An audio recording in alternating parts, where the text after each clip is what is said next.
All right, kids. In 1861, George Kunkel and his traveling minstrel show called Kunkel's Nightingale began performing a role in Charleston, South Carolina that will take him all over the country and even have him travel to England over the course of more than 2 decades in what would come to be known as Tom shows. Tom shows were named after Uncle Tom, whom Gunkel played. Now, this version was a caricature of a black man from the antebellum South. The Tom was presented as a smiling, wide-eyed, dark-skinned server, field worker, cook, butler, porter, or waiter that we have come to know. The Tom is docile and non-threatening to white people. The Tom is often old, physically weak, psychologically dependent on white people for approval. However, when Harriet Beecher Stowe, the little woman who wrote the book that made this great war, supposedly according to President Abraham Lincoln, published her 1852 abolitionist novel, Uncle Tom's Cabin, she made Uncle Tom a martyr,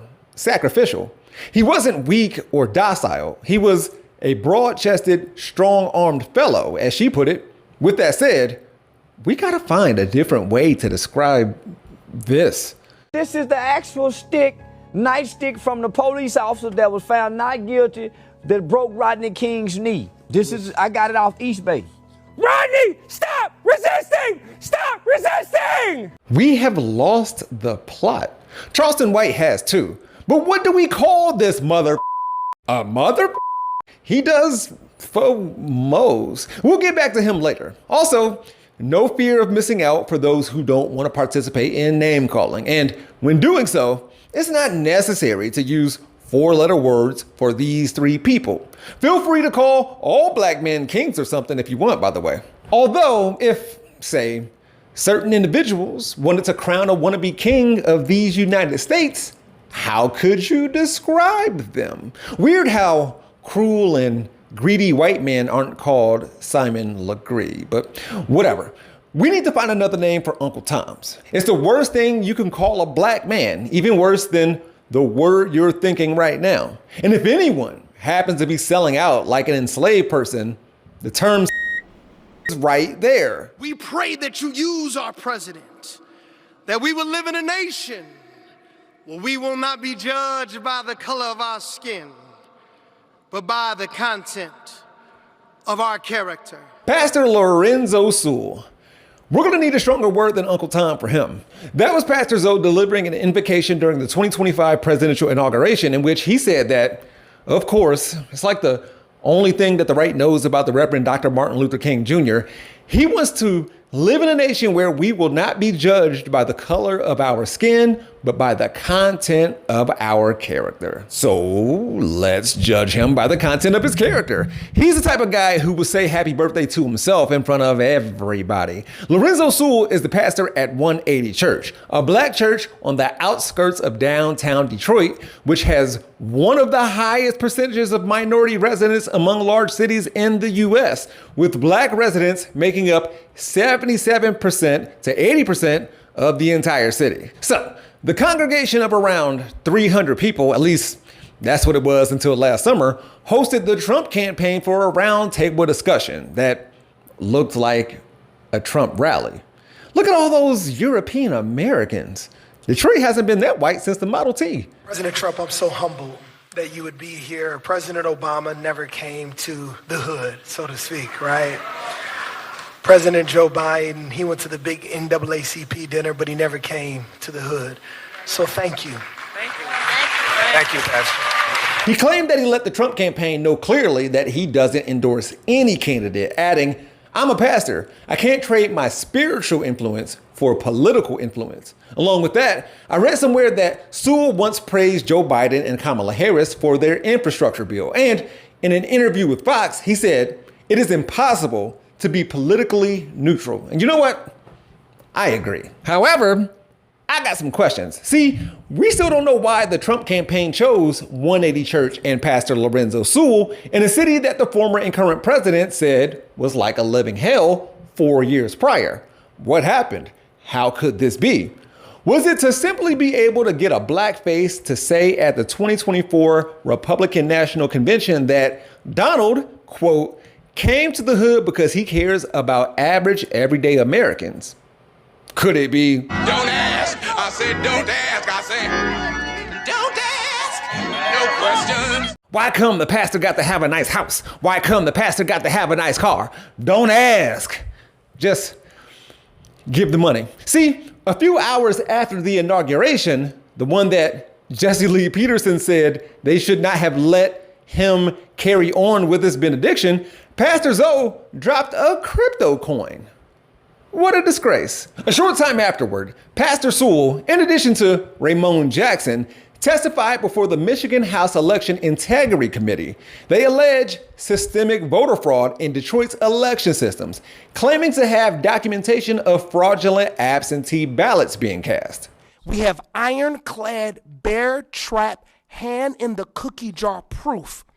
We have a proprietary system to detect and determine cheating in every election. And with that, I want to hand it over to the greatest political mind that has ever crossed the bridge of time. Don't worry, he didn't present the evidence. So when Patty Loves Truth posted that clip on Twitter, this part of the comment section took me out. So where is it? Tomorrow morning. Why is it always tomorrow? Because it's bullshit. Wait, per reporting from Patty, before that, Ramon Jackson and Lorenzo Sewell took 80 Detroiters by bus to Washington, D.C. to raise awareness about stolen elections in their city. So that narrative about only white Republicans think elections is fair is debunked. She's a Democrat.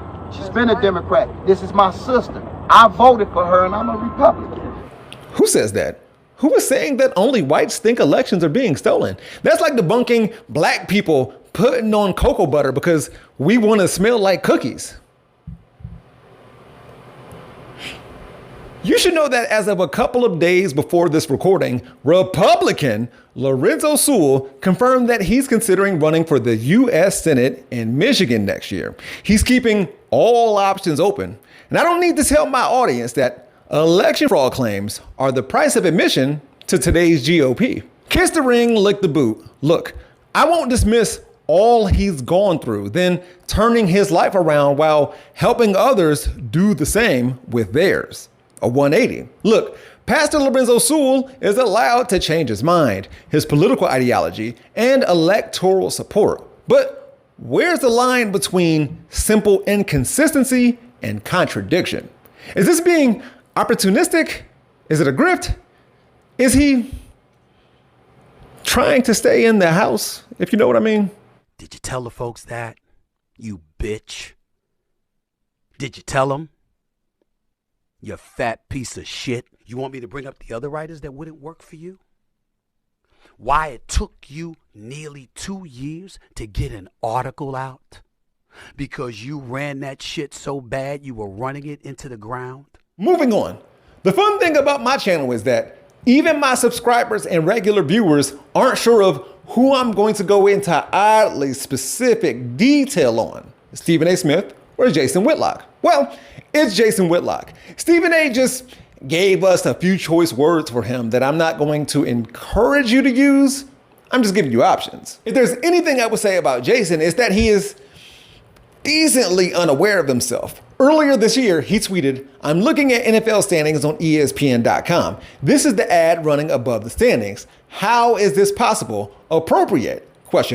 Featuring a screenshot that he must have took with a blurred out image from Temu possibly showing skin. And man, it's probably because algorithms feed you what you've previously consumed.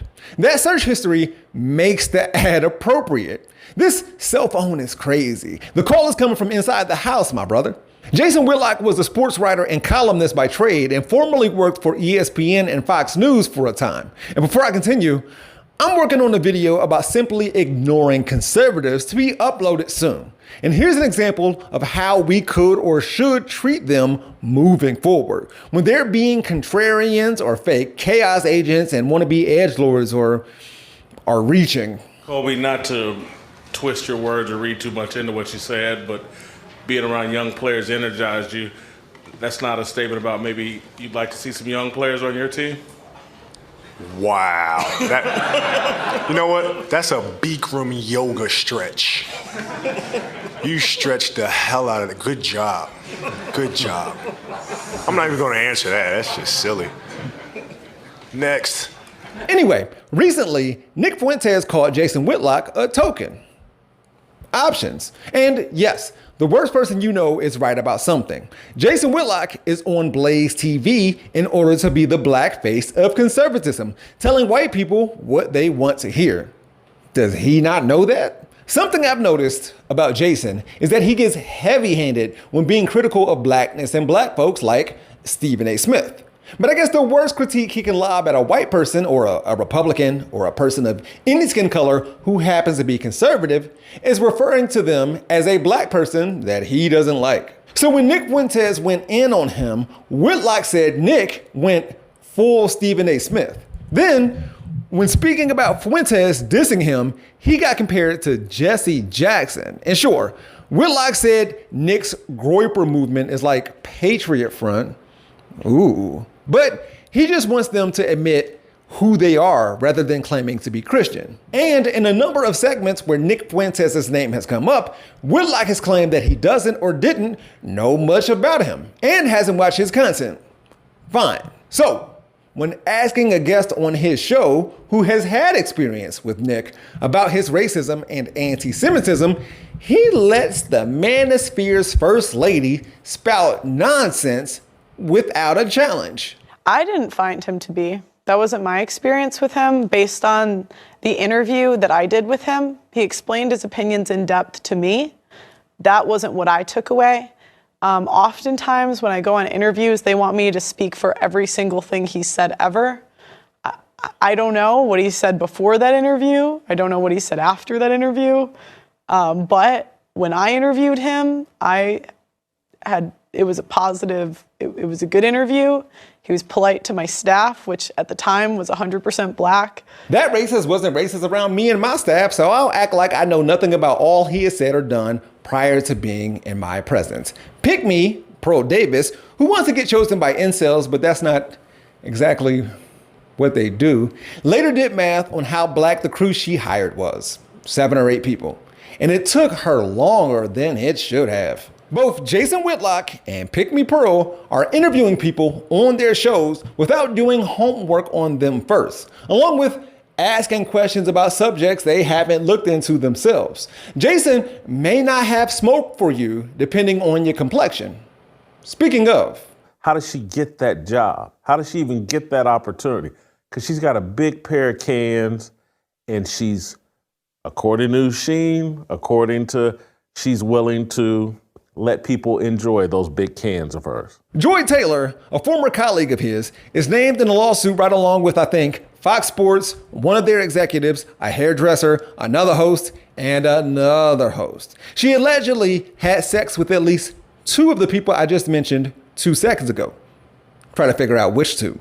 In order to become a host on Fox Sports 1. And of course, Whitlock believes that. He implied that Taylor and Emmanuel Acho conspired to get him off of the desk on FS1's Speak for Yourself, which he used to host with Marcellus Wiley, even though his timeline seems a little off. Plus, that big rack of hers that she showed off constantly. It's just, and that peanut butter skin with that big rack. Like, Jay, keep your dick. But was she capable of letting him near her? Jason Whitlock isn't aware of himself. Not realistic. Oh, and there was a time when Joy Taylor went on Instagram and trolled Trump. Whitlock said she needs to stop it. She's going to turn into Jemele Hill. Going back to his self-own, he concluded that R-word people think my search history is the real story here. My history is no mystery. Corporate grooming is the story. So close. I will give him credit for acknowledging his shortcomings in an open way. He wasn't shy about his, quote, former love of strip clubs and debauchery, wasting hours on Instagram looking at Brittany Renner. And hey, she apparently has a hold on what would be considered a Tom. I don't know me. You hear what? Isn't that Miss Ma'am? No? No, come on, please. Come on, man, please. No? Come on, man, please. I need you to be kind and respectful to my guests. Oh, boy, come on, man, please. Where that pig poker at, man? Go ahead.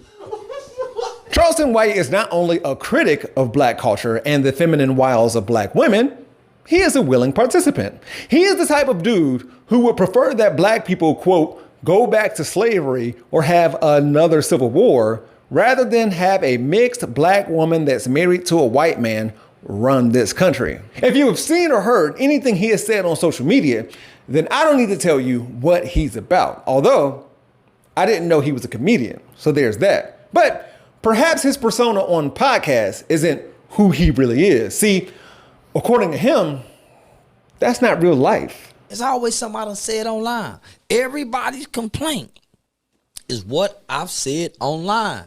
It ain't what I've done in real life. It ain't what I've said in real life. Man, he said this. And that's what they stuck on. What he says and does online makes him seem like the textbook definition of an Uncle Tom, a black person who is overeager to win the approval of whites. Peep the part about acceptance of white values and goals. He is involved in community outreach, mentoring at-risk youth, and advocating against gang violence. I'll give him that. It's just that I know and I've met and I've come across thousands of Biden and Harris voters, but I don't think I've ever seen one of their supporters, because being fans of a politician is weird. Even if they were, what are they cheering for? Yet, leftists are called Uncle Toms by the people who are marking themselves with the white man's brand. The idea that comes from the right is that merchandising is normal. This is the standard? Now, you're a Trump supporter. Very much so, yes, sir. So you're real vocal about it. Yes, sir. Trump hat, Yes, Trump sir. mask. Socks. Socks. Yeah. What else? T-shirts. T-shirts. I got a Trump. I left my wallet. I got a card, a presidential advisory committee Trump card. All that, man. First president I ever heard say he grabbed women by the, and he didn't apologize for it. That was a man to me, man. I'm certain that there is some Democrat somewhere that we could deem a faithful, happily submissive servant, a dependable worker. But the point is, there just can't be anyone left of center, black or otherwise, who carries themselves like this online or in real life. If you could be any race other than black, what race would you be? White. They the superior race on earth. Do you think that white people have less power than ever before? Yes, and they mad about it. And I'm mad about it too. This was a much better country when white people had more power.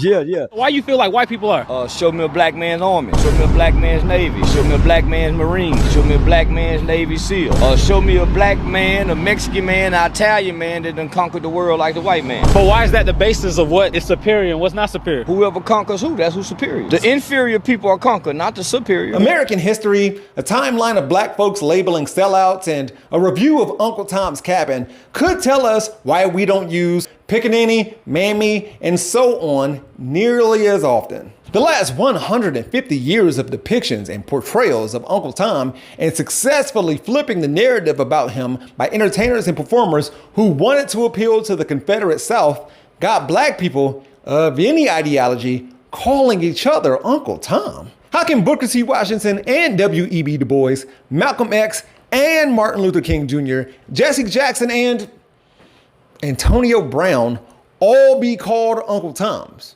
It was a jab from Muhammad Ali to his opponents. Jalen Rose lobbed it to the Duke Blue Devils. Jackie Robinson was given the Uncle Tom label, but I don't think he would give it to someone else. He's not that type of dude. This name means everything and nothing at the same time. I read an article that said that Uncle Tom is worse than the N-word, and I kind of agree.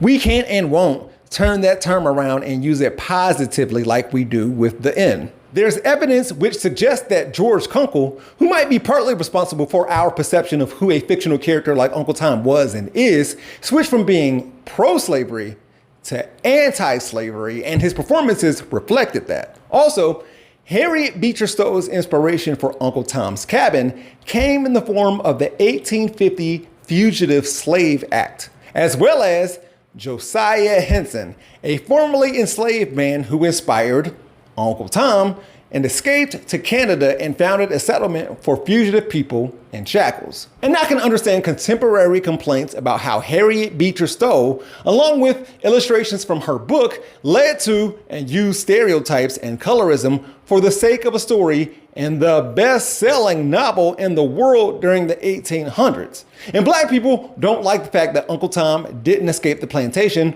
or kill his master. Okay, I get it.